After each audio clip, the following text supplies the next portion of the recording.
and welcome to the Governance Podcast at the Centre for the Study of Governance and Society at King's College London. My name is Dr. Anton Howes, and I'm lecturer in economic history here at the Department of Political Economy. And we're very pleased to welcome today Gary Cox to the podcast. Gary Cox is a professor of political science at Stanford University, who specialises in legislative and electoral politics, and is a member of the American Academy of Arts and Sciences and the National Academy of Sciences. He received his Ph.D. at the California Institute of Technology in 1983 and has been at Stanford for, I think, just under a decade, right? Yeah. So just under 10 years. Thanks so much for joining us today, Gary. Thank you. So I guess I should give listeners a overview of some of your work. So a lot of it has been in political science, although it seems as though in the 80s a lot of your work was on party voting in England in the Victorian period. I'll maybe ask you a little bit about that as well.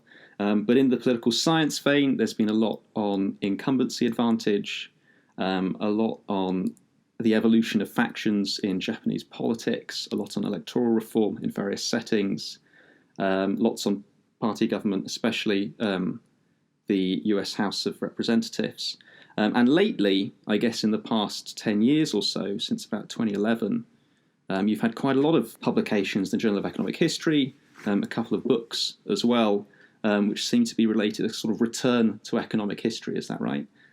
Yes, yeah, that's sort of the book on Victorian voting was my dissertation, and there were a few follow-on articles and whatnot, but there was probably a 20-year hiatus, and then I returned to an interest in, I would call it British political development, which it turns out intersects pretty substantially with what economic historians are interested in, and is mostly published in economic history journals. So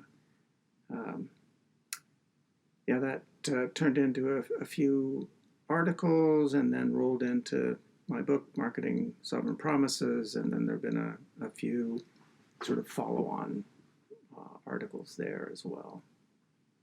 So the stuff on Victorian England, and there's a 1987 book of yours, The Efficient Secret, which is a great name, great title, The Cabinet and the Development of Political Parties in Victorian England. Could you summarise what the kind of general thesis of that is for our listeners?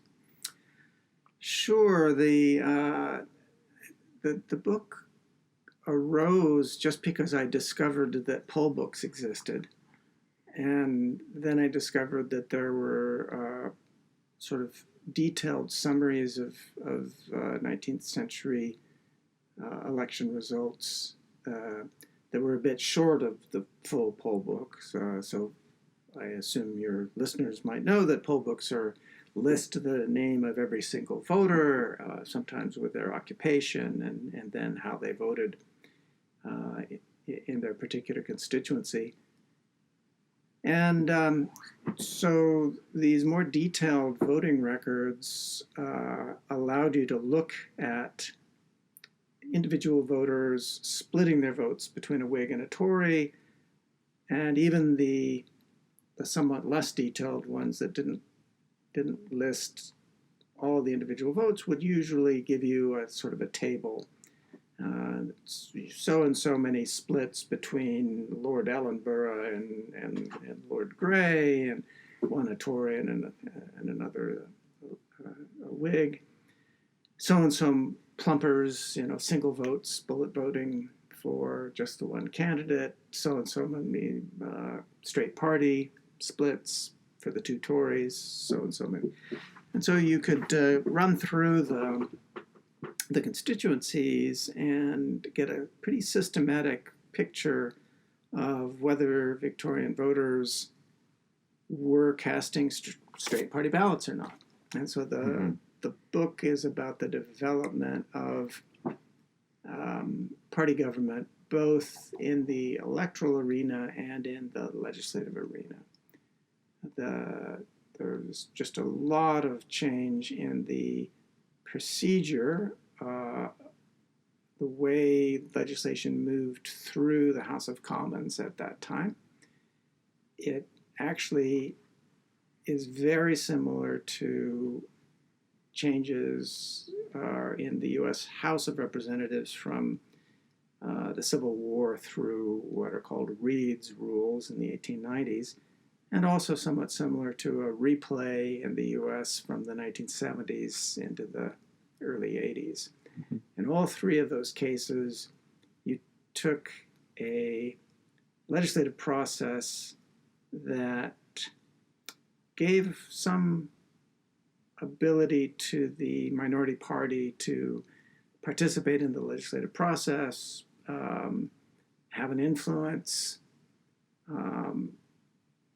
not likely to the extent of pushing through something that the majority party would actually dislike, but certainly modifying it in significant ways. Mm-hmm. And you went from that system to one which was closer to a winner-take-all system. And the mechanism in all three cases is through manipulating the rules of the agenda setting. So in the House of Commons case, the typical backbencher in 1800 would have wielded powers that we think of as sort of U.S. senators' powers, but plus. So they could talk as long as they wanted to talk, and indefinitely. There was no formal motion for cloture. Right. You would probably get shouted down and so forth, but kind of raucous coffee house yes. kind of way of doing things. Right, but there explains why you have these votes at 1 a.m., 3 a.m., these yes, speeches right. late into the night sometimes. Right. And they wielded all kinds of additional powers. The sort of one-liner was that the procedure of the House of Commons was the procedure of opposition. And that goes back to the period of the Glorious Revolution, when you're trying to build this complicated 17 stages at which, so there weren't just 3 readings, there were 17 or some large number of stages through which a bill had to pass in order to be legitimate. And you put those in there so that the king and his supporters couldn't rush through anything, especially in 1720 or something, when gentlemen might be anywhere but London attending to their duties. So it would take quite a long while for something important to get through. Of course, it also took quite a long while for something trivial to get through. But the reason for all the hurdles was to give enough time for the various factions to all get back to London if they wanted to and to vote. So all of that just gets snipped and snipped away incrementally from as early as the 1810s, but accelerating into the Reform era and then beyond. And so the modern system, where the cabinet just decides what the legislative agenda is going to be, and private members' time is largely irrelevant, except if you're pushing something that's pretty consensual. It's similar to what in the U.S. is called a unanimous consent or suspension of the rules, which requires 2/3. So the British developed their own version of that, but really just for private members. And then the rest of the agenda, the government time, which was formally allocated and then grew, is exactly what the cabinet of the day wants to do. So that kind of centralization of the agenda power, so that there's really only a well-defined set of people in the cabinet that controls plenary time, controls the time on the floor of the House of Commons, that is essential to passage of any legislation, is mimicked with Reed's rules, and then again in the 70s. And it in each case it leads to new reasons for party discipline, new reasons for party polarization, and a variety of ramifications out into the electorate. So the first book was looking at that just in the case of the House of Commons. And so you've kind of returned to that. So you have a book on the US House of Representatives as well. And is that a similar theme to that? It's kind of building up this corpus of case studies? Well, the books on the U.S. Congress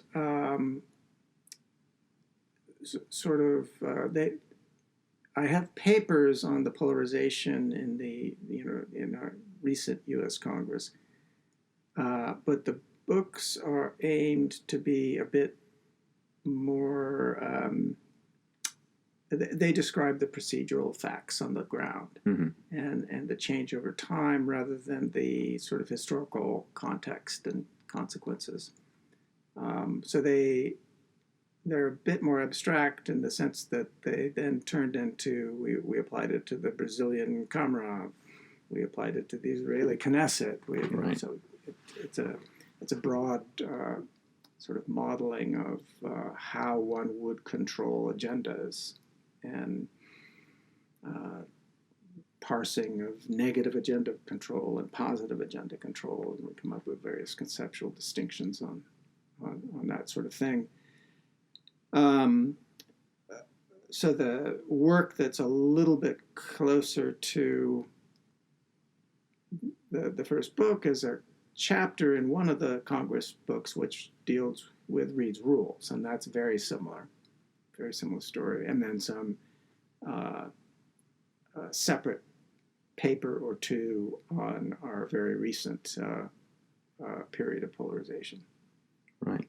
Sounds like things were particularly difficult in the 18th century to really get any law through, which makes it all the more surprising, I guess, that you do actually get quite a lot of private members' bills, especially when it comes to things like, you needed an Act of Parliament to suspend limits on limited liability, to have things like canals, railways, and so on.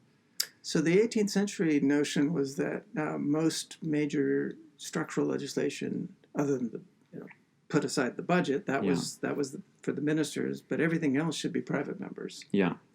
And so the idea of Whig Tory is really just kind of alignments of which kids you're sitting with in the cafeteria kind of thing, more than there's a party structure. Who you're supporting to be the minister, and therefore for all the supply bills. That would be the litmus test. Do you vote for the supply bill of the minister that's Tory if you're Tory? Right, I see. After that, they do slowly begin to take on larger and larger policy briefs, but it's fairly slow before the age of reform. So did MPs run on party manifestos or personal manifestos? Or they would issue their own addresses, typically publish them in the newspaper, although some of them would find that too popular. Obviously, you wouldn't do that in a maybe it depends on the number of voters, right? Yes, some of these places, I can't remember the exact count, but 22 voters with 2 MPs. So one of my favorite elections, I think this was Old Sarum, I put it in the first book, or maybe it's Gatton, one of the Rotten Boroughs. It's in Henry Stokes Smith's compendium of parliamentary returns, and you go and you look at it, and you eventually figure out that it's one of the, at the time it was the only national legislative election I knew of that had been won by a 1-0. And so I'm a baseball fan, or sort of, and so I thought that's a good score. That's a pitching duel there, and so I sort of looked at it, and the electorate appeared to consist of, I've forgotten the names now, but let's say Sir Thomas Smith, Sir Thomas Smith's son, and Sir Thomas Smith's butler. And when the election is called, and this is just for one seat, the the son is on the continent. And so Sir Thomas Smith nominates his son for the seat, and the butler refuses to second. Whereupon a period of negotiation ensues, and the butler nominates himself. Sir Thomas seconds the butler seconds Sir Thomas's son. Sir Thomas votes for Sir Thomas's son, and the butler abstains. I think there's an episode of Blackadder which is very similar to that, actually. Yeah, so very small electorates, and I'm quite sure that neither of the candidates published an election address in the local newspaper, but the larger places were already publishing addresses, and Tamworth Manifesto, in fact, is a sort of innovation, partly because in these more homogeneously large constituencies that you get after the First Reform Act, the constellation of all these individual election addresses, Peel's trying to put a little commonality in there, and he's publishing his own election manifesto much more broadly. Is this late 1830s? This is when was Tamworth? 30s, yeah. 30s, right? I think so. Yeah. Or early 40s. So how much of that is a result? Do you think that's a kind of structural result of the Great Reform Act of 1831, 2? Yeah. And it's related to these procedural changes too. So the procedural story is that the individual backbencher is expected to legislate, and although the enormously complex legislative process I was describing was for public bills, for private bills, there was another cumbersome procedure, but I would say it's not quite as cumbersome as the public procedure. And that's where a lot of members would do a fair amount of legislating. They would also introduce public bills as well and push those through, but they had something of the same view that a U.S. senator would have. If you asked them to give up the filibuster and give up this and give up that, the individual powers that they wielded, for many of them, they didn't care and they weren't, politically engaged. But for some, they were, and the ability to introduce bills at any time, to immediately get it referred to a committee, to appoint yourself to that committee, to push through the legislation in the committee, and so forth and so on, were all valuable things. And those were all being quickly, or I would say fairly quickly, over the space of 10, 20 years, so certainly within the memory of individuals, that they're losing this right, that right, this right, consecutively. And so they're being turned into mere cogs. And so there was considerable resentment of Peel for sort of trying to outflank them and put pressure on them in their own constituencies by having the Tamworth Manifesto published so widely, because it prompted the question, do you agree with the manifesto or do you not agree with the manifesto? And then they become reactive to it. And it forces them to take a stand, and then of course, once they're elected to Parliament, having pledged to the Tamworth Manifesto, it's a little bit more difficult to oppose Peel even on something that wasn't very clearly articulated in the manifesto. So they wanted to preserve their options, and so their electoral options are disappearing. The system is turning into one where voters vote for the party and not for the person. And in the legislature, the backbencher is turning into he's got really good seats. Mm-hmm.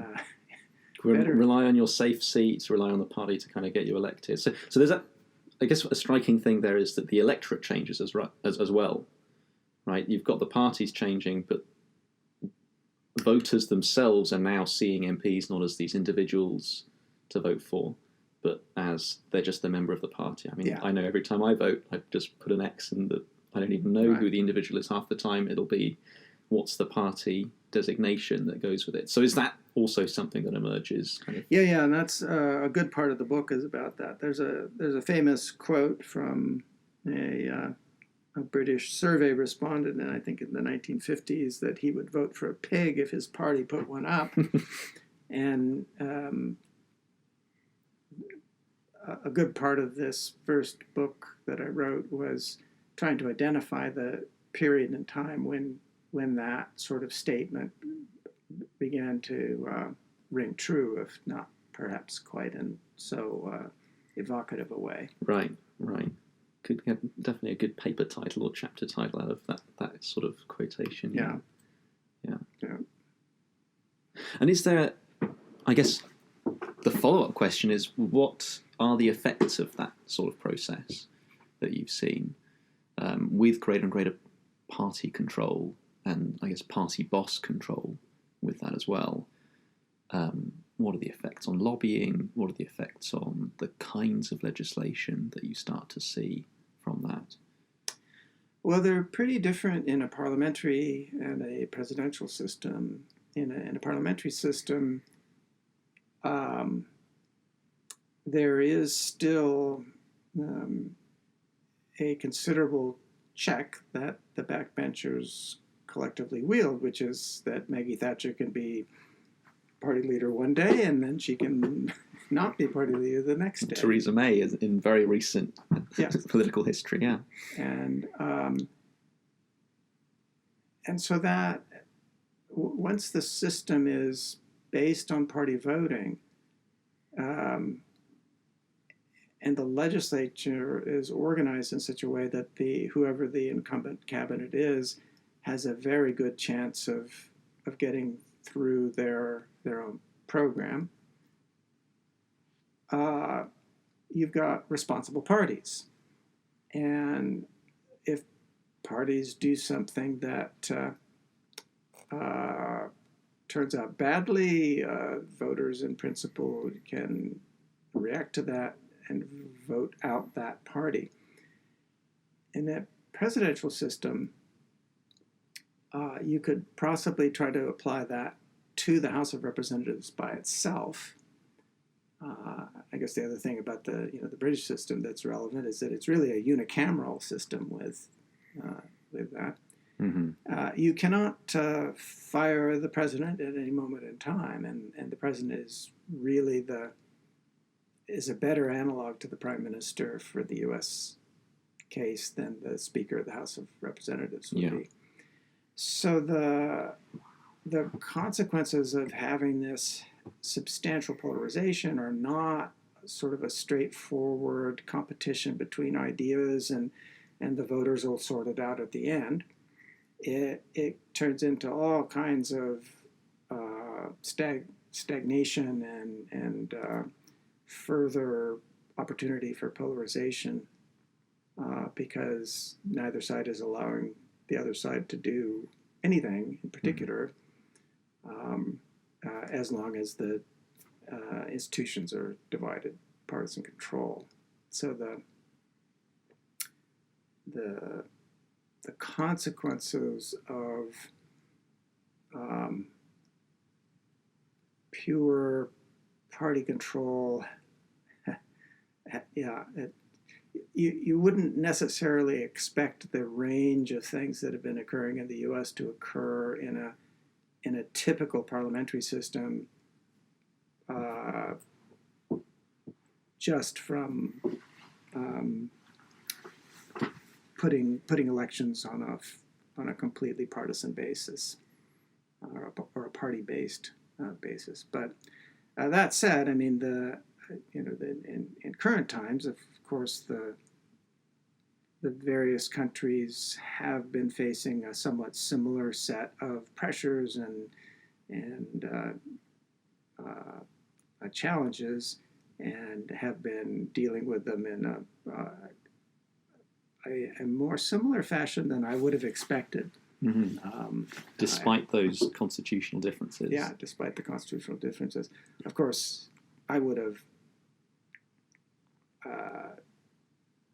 the referendum, I think, would have been the key thing. I would have, if you took that off the table and Brexit had never been held as a referendum, and you had forced all the pressures to go through Parliament, then I think that system would have dealt with it in a typical way. It might have shattered one or both of the major parties. It might have recombobulated, but you would have to deal with it through parliamentary majorities rather than, and you couldn't then have the sort of internal fragmentation, at least not permanently.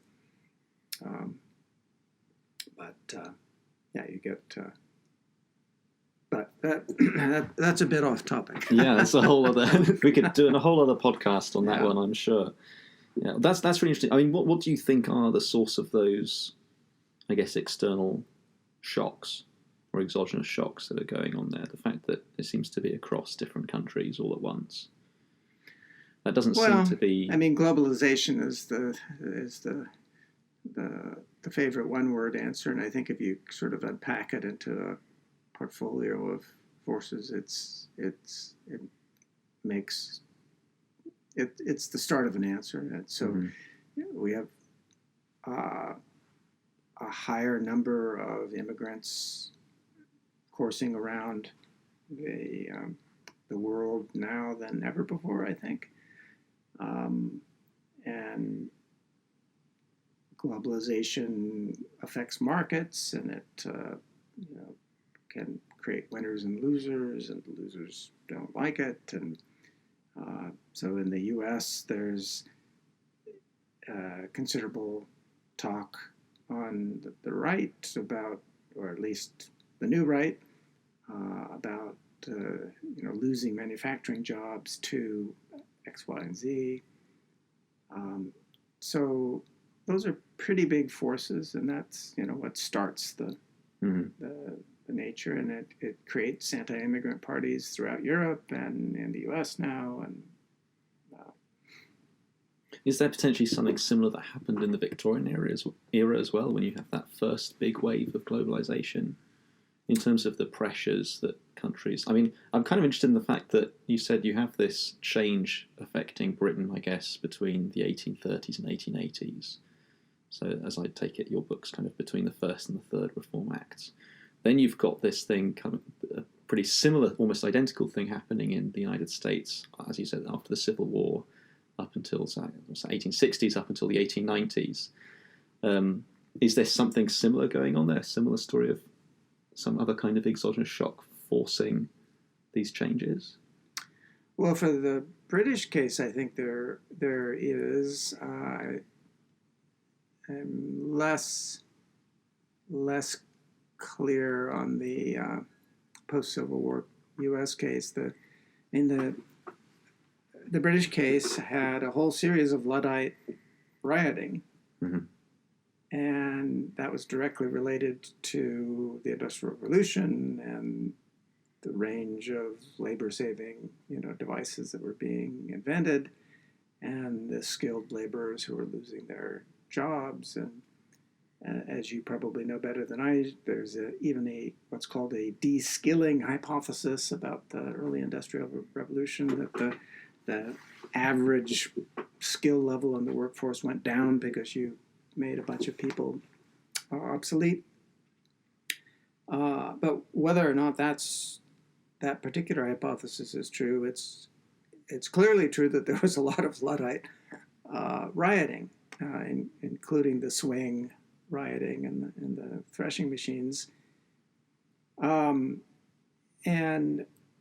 that's not, I mean, globalization is such a capacious term that it could easily incorporate that, because why is there such dislocation? Well, because there's Britain at this time is increasingly supplying manufactured goods here, there, and everywhere. And as they do that, their agricultural sector is becoming increasingly efficient. And you could tell that story from maybe 1700 on continuously. So it's a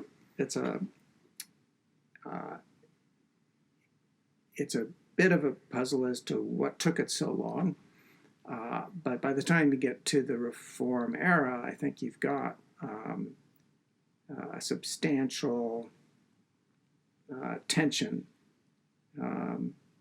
between where the economy is going and what workers think, of where the economy is going, and what the party system is, and whether it's representing any of that, and what the structure of the state is, and whether they can deal with it. So my take on the Reform era is that aside from the formal procedural changes, getting rid of the rotten boroughs, redistricting, expanding the suffrage somewhat, although curtailing it in about a third of all parliamentary constituencies. And if you look to see what the first policies were that changed in a substantial way, other than these procedural ones, there were budgetary reforms here, there, and everywhere. There's the suffrage reforms here and there and everywhere. But the only policy was to the new police. So we get the Municipal Corporations Act, and all the boroughs outside London get police, and then the counties follow suit pretty quickly, which seems like a fairly straightforward response to industrial dislocation and crime in fast-growing cities. And there's also that kind of lingering fear of, considering the generation of politicians who would have been quite young during the French Revolution by the 1820s and 30s. They're the kind of people who are sort of thinking, we want to prevent this happening in Britain as well, right? Yeah. Something of that very interesting kind of understudied restrictionist period in the 1810s and 20s, Earl of Liverpool's reign, if you want to say. Want to put it that way, where you have quite a lot of, they ban various societies. You've got a lot of repression of combinations, Peterloo unions. You've got Peterloo, of course, and various other kind of instances of repression, suspension of habeas corpus, which you'd had in the 1790s as well. Yeah. But quite a lot of restriction in that period. So that's a very interesting case. So this idea that you've got this disenfranchised group who are seemingly enfranchised, or at least some of their representatives are enfranchised with the Reform Act, but it's not quite coming to fruition. Yeah, I don't think they did very well out of the Reform era. Although the economy does begin to grow at a much faster clip. There's if you look at just Broadberry's estimates of how fast the British economy is growing, and there's still this sort of puzzlingly slow per capita income growth through to about 1830, and then it seems to pick up quite substantially. I guess that could be related to steam power really coming into its own in a way that it hadn't really. It could be related to many things other than the institutional changes, although I sort of like it has to be of some consequence to sweep away all the closed corporations, which in their original medieval incarnation are these dynamos of economic opportunity and grabbing particular economic opportunities, and then they ossify and turn into these oligarchies that really don't do anything, and none of the local taxpayers want to trust them with doing anything, and so you get this enormous proliferation of special purpose units of government all through Hanoverian period, before. And, you get the usual sorts of inefficiencies that arise by having, I think McDonough's number is 25,000, 35,000. It's a large number of independent units of government that are independent of the crown, but they're also independent of each other, and so they don't need to cooperate. And so if there's any problem that needs solving that would logically require cooperation across, a special vestry and a borough and a this and a that and the other, it's unlikely to occur. And after the Reform era, you've got the municipal government. It can one of the clauses is they can take on a pretty wide range of responsibilities. They can decommission in some cases and take over from these special purpose units, and then you've so you think about all those railway stations which are built. They're built by these new borough corporations, not by any of the old ones. So a complement to the expanding rail system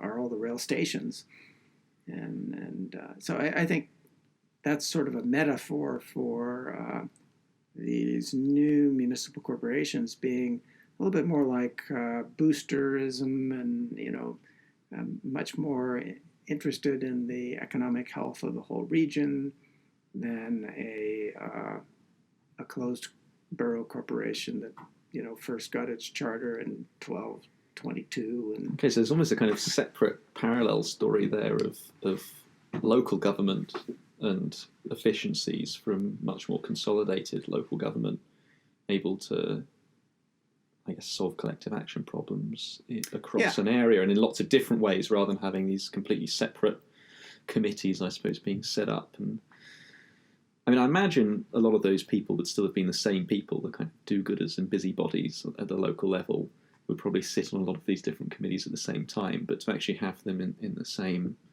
organisation or the same group, I can certainly see would have had. That's actually an interesting research question, because I suspect the answer is no. But I would hedge it with, so the older the unit is, the less likely it would be that it would be populated with do-gooders or electable town councillors, which would be the sort of the. So certainly the old borough corporations, a lot of them were Tory, and the new municipal corporations, the first set of town councillors were heavily Whig and radical, and so there would be no sort of circulation there. I guess that's the two different social classes. The aristocrats versus, I guess, representatives of middle classes, urban classes. Yeah. So it would depend on precisely what this, so these special purpose units, they were created by private acts or local acts, and it might go back to 1712 because they needed to maintain a bridge or something of that sort. So it's sort of like a port authority now. And some of those could turn into these, a family manages to control it for a number of years, and they're profiting perhaps more than they should. And so they're also unlikely to, become town councillors. And maybe the new municipal corporation just, if they can, seizes back control of the bridge. Yeah. But I should say I know almost zero about the details of that. I'm interested in it, but I haven't really seen much research one way or another on who became the new town councillors, how they related to the older governing elites, how many of the special units actually disappeared, and how fast. It wasn't required. It was something that was offered as something that the municipal corporations could do. The incumbents might resist. I don't know how the battle would play out if there were resistance. But potentially lots of separate battles all over the hundreds. Yes, all over the country, it could have been quite a number. Yeah. Well, I guess I should kind of draw this back further in time then. We've discussed the 19th century quite a bit. Let's move on to the 17th century and the early 18th centuries. So around, I guess, when you came to Stanford, actually, it seems as though you joined your colleagues, North and Weingast, and then start publishing a lot in a very similar vein to what they had been doing. So the classic paper here, I guess, is it 1989 one? Constitutions and Commitment, Credibility and Commitment, something along those lines. I mean, actually, for our listeners, would you like to summarise that and also where your research, because as I gather, you've had quite a few papers and also a book building on that research, or at least defending aspects of it from where the literature has moved. Yeah, so the 1989 paper advanced a general idea and applied it to the English case, and it viewed the Glorious Revolution as a point in time at which the Crown became formally constrained in the actions it could take across a pretty wide swath of areas, with the consequence that property rights generally became more secure. And if you know Doug North's sort of previous work, you won't be surprised that the next step in the logic is that once you get more secure property rights, you get faster economic growth. Mm-hmm. And that particular paper, they didn't follow that line as much as a line connecting it to the fiscal military state. Mm-hmm. So in particular, they looked mostly at sovereign debt and the simple version of the argument, which gets turned into a much more nuanced story in their work and certainly in later works, is that under Charles II, sovereign debt is something that can be reneged upon, the famous stuff of the exchequer.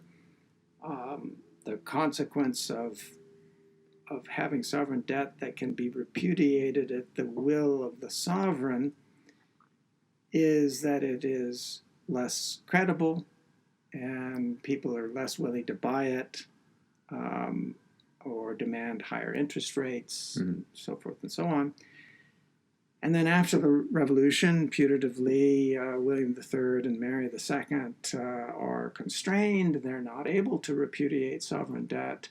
And so interest rates, go down and they can sell a lot more. That particular story has been sort of comprehensively rebutted in the subsequent literature. And my book does deal to a considerable extent with debt, but it focuses more on taxes, which in a general sense would have been included in the abstract North Weingast kind of a way of thinking about things, but was something they didn't mention, and most of their critics haven't looked at a great deal either. So I guess I should say another part of the rebuttal is that various people, both economic historians and political economists, have said that there wasn't any really significant de jure change.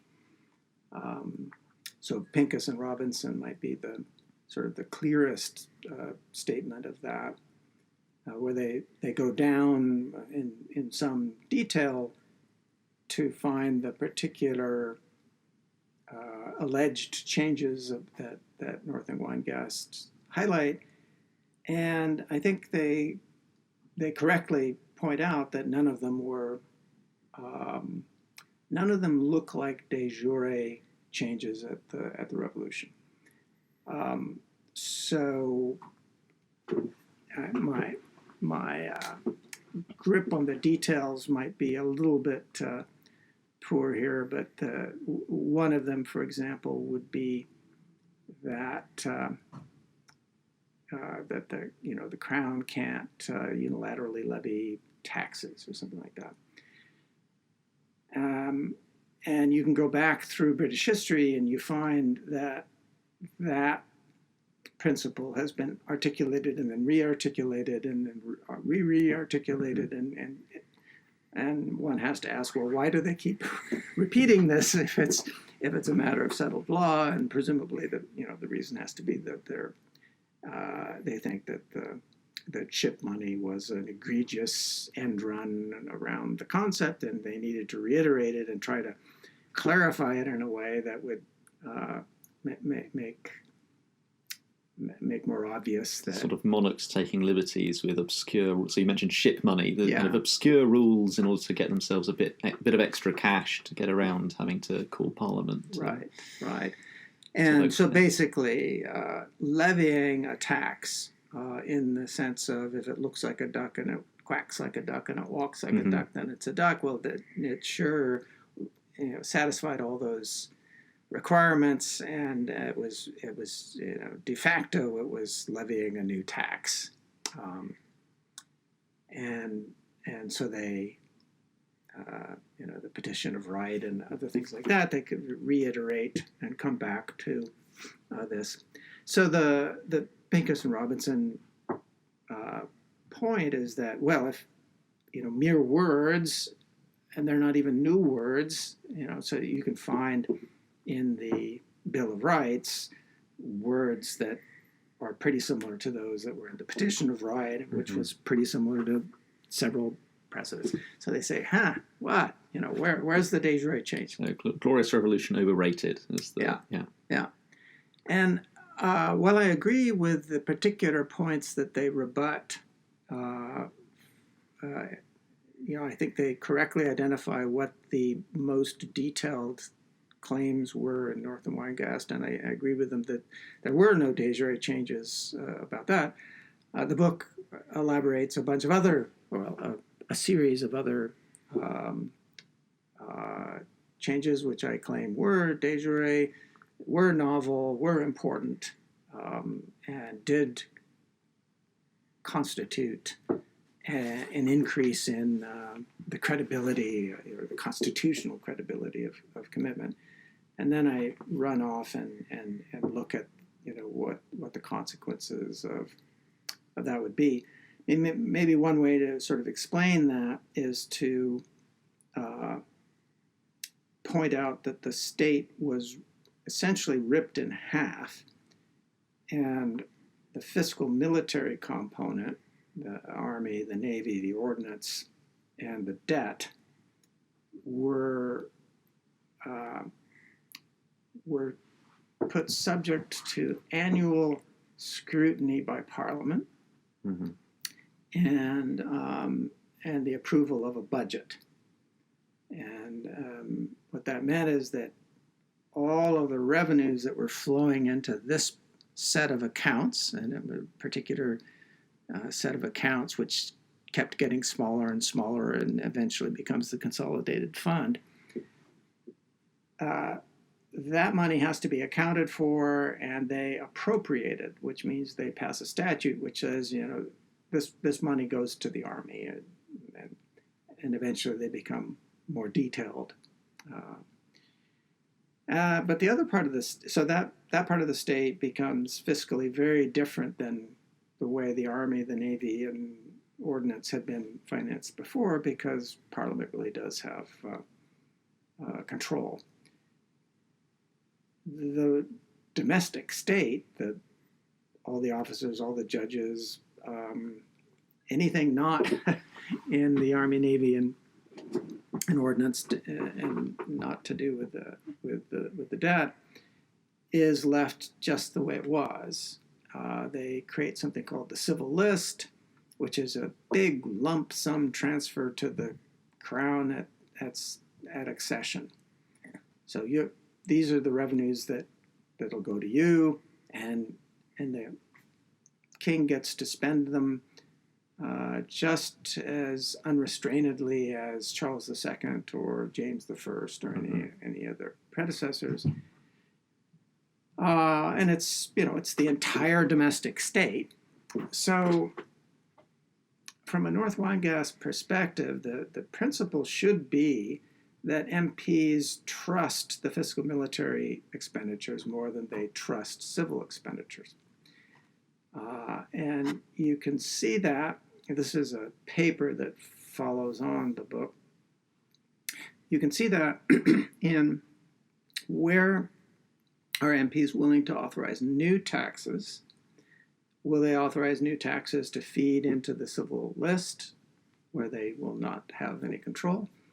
Will they authorize new taxes that'll flow into the funds that they do control? The answer is that throughout the 18th century, they show great reluctance to increase the civil list grant at any time. But are perfectly happy to increase the size of the fiscal They're happy to increase the fiscal military state. Yeah.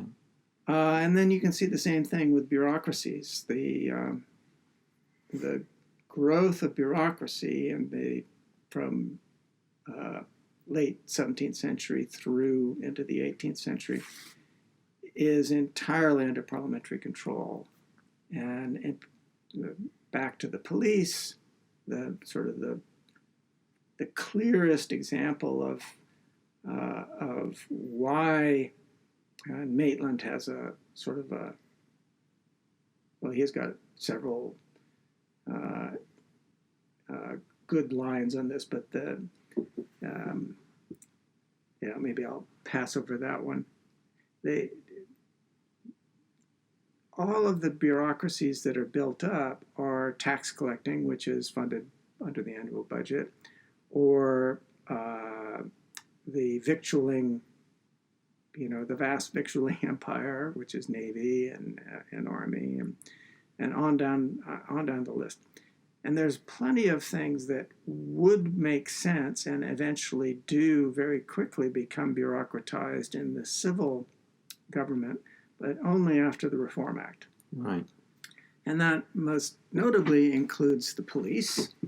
And so whenever you would get a proposal to create professional police forces, and they did after the Gordon riots, for example, and Louis XIV had created professional police in Paris in the 1660s, so it was a known model. It was always seen in England in this period as being the French autocratic thing to have police. Would never stand for English liberties being done down in that manner. Yeah.